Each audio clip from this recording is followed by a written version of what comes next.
Professional sports teams track assists as well as goals. It's been argued that the business world needs to follow suit if it wants a smarter, engaged workforce. Is this how you would see HR using human capital analytics? Completely. I mean, this is where we get down to the digital economy, about networking, about contribution as a team to be effective. And there are a couple of instances, in terms of leadership training, which I've seen very, very useful in the past around this. But there's a wonderful exercise where a leader is taken into the room and he or she issues a set of instructions, and then the leader is taken out of the room and they get on with the task. At the end of it, they present the task back to the leader, and the leader then is asked to reward the person that they think had the most contribution to the whole exercise. Invariably the person who stands up and talks about it. The room then turns around and says who they think gave the most contribution. Invariably it is two different people. And I think this is the absolute importance. When we come back to the world of sport, whether it's in football or somebody like rugby, and think back to the wonderful World Cup which England won in rugby, and Wilkinson kicking that fantastic drop goal. It wasn't Wilkinson. It was 2 or 3 decisions made by the scrum half and the forwards that got him into the position.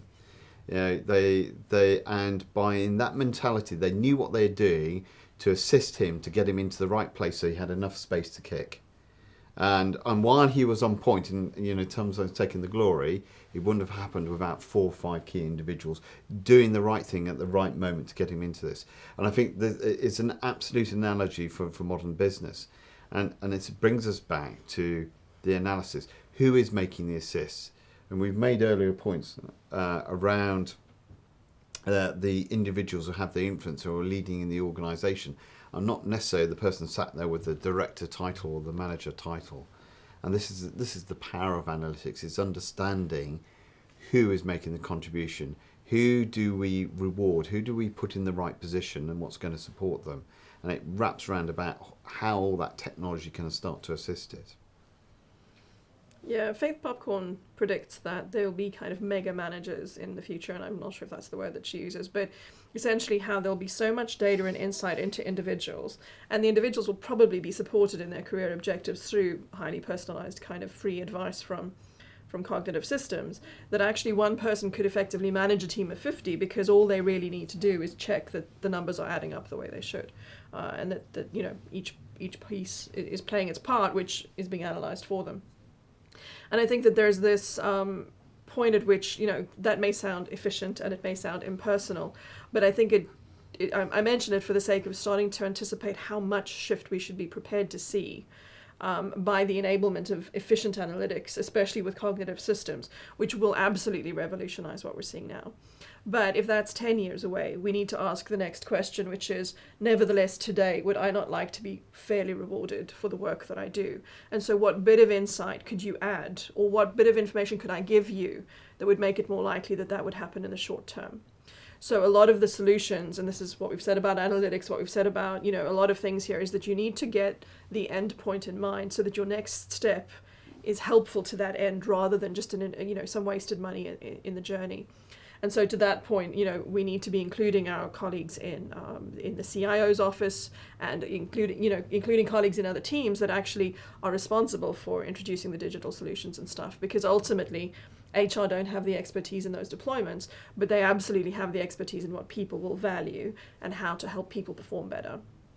I think that starts to change the game again, getting the right equipment to give HR an opportunity to be different. Yeah, and I think there's again earlier point about Claude Edwards just speaking about the picking the moments inside of an organisation when to enact that change, and when there is a real business problem that you can leverage off in terms of the technology. And it's about having a strategic mindset. It's recognising that you may have a strategy in place that you want to go to, but in series that you'll have a series of opportunities that will present to you. So you might have to take that opportunity earlier than you thought you are, but the organisation has presented a problem. Going to about is all about when you're developing strategy, it's imagining that you've got building blocks, And you don't necessarily need to sequence them in one particular order. You need to take opportunities in the organisation. I think that's where sitting with HR and the new technology that's coming into the market, it's an opportunity. And it's also spotting and being aware of business problems and how they can actually become part of solving that for the business leadership, whether it's the CEO or CFO. And that's where the power of it comes from. And I would add to that, with alongside that, with recognition of that, the suppliers of the solutions have increasingly accepted that open HR is the way to go, right? It's not about trying to find one solution that will meet all of your needs forever. It's about getting systems that are absolutely plug and play with each other so that you can have whatever's right now and whatever's right tomorrow on top of that, and that you've got an open HR provider, or all of your providers are open to that.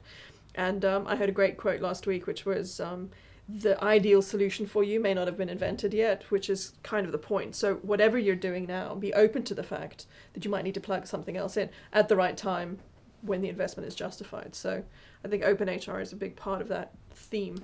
Achieve your strategy with flexibility.